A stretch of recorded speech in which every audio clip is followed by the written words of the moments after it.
Hello sir 9 అవుతుంది, మీరు ఇంకా క్వారీకి రాలేదు.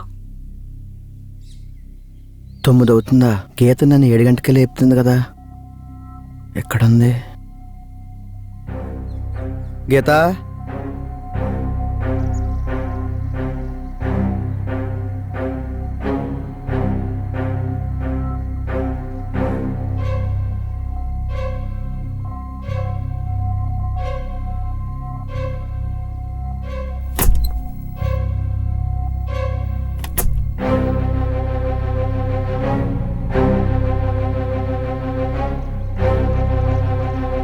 గీత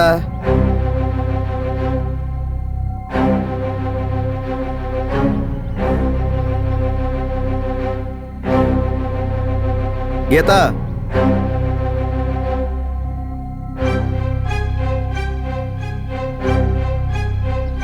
గీత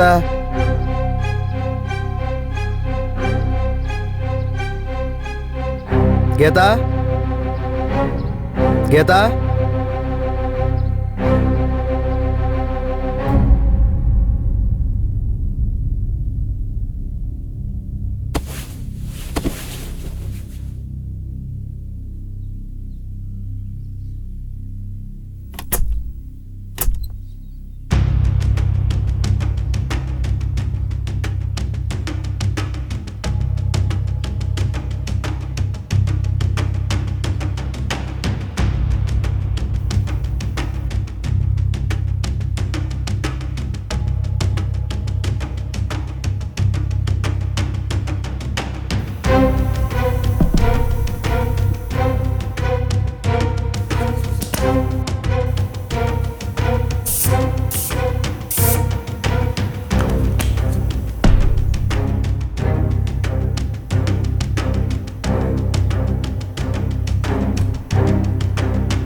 అజయ్ బావగారు లోపల పద.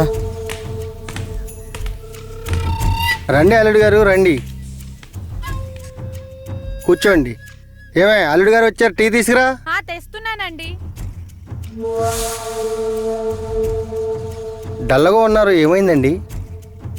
గీత ఏమైనా ఇటువైపు వచ్చిందా మామయ్య? రాలేదు బాబు.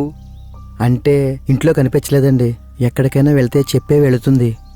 వెళ్ళినా గంట అరగంటలో వచ్చేసేది. చూశాను, రాలేదు. అందుకే ఇటువైపైనా వచ్చిందామని వచ్చాను. ఏంటి, అమ్మాయి కనిపించట్లేదా? చెప్పకుండా ఎక్కడికి వెళ్ళదు కదా, ఎక్కడికి వెళ్ళట్టు మరి?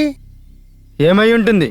ఎవరైనా ఏదైనా అలాంటిది ఏముండదు, వచ్చేస్తుంది. చాలాసేపు చూశానండి, రాకపోయేసరికి ఇలా వచ్చాను. ఏంటి, అమ్మాయి కనిపించట్లేదా? ఎక్కడికి వెళ్ళిందంటారు? తను ఎప్పుడు ఎక్కడికి వెళ్ళదు కదండి. బాబు, ఇలా అడుగుతున్నానని ఏమనుకోవద్దు. ఇద్దరికి గొడవ ఏమన్నా అయిందా? అలాంటిదేం లేదండి, ఉంటే నేనే చెప్పేవాడిగా. సరే బాబు, బయటికి వెళ్ళి చూద్దాం, ఎక్కడైనా ఉందేమో. మీరున్నాను నాన్న, నేను బావగారు వెళ్ళి చూసొస్తాం. పదండి బావగారు. చూసొస్తాం మావయ్య.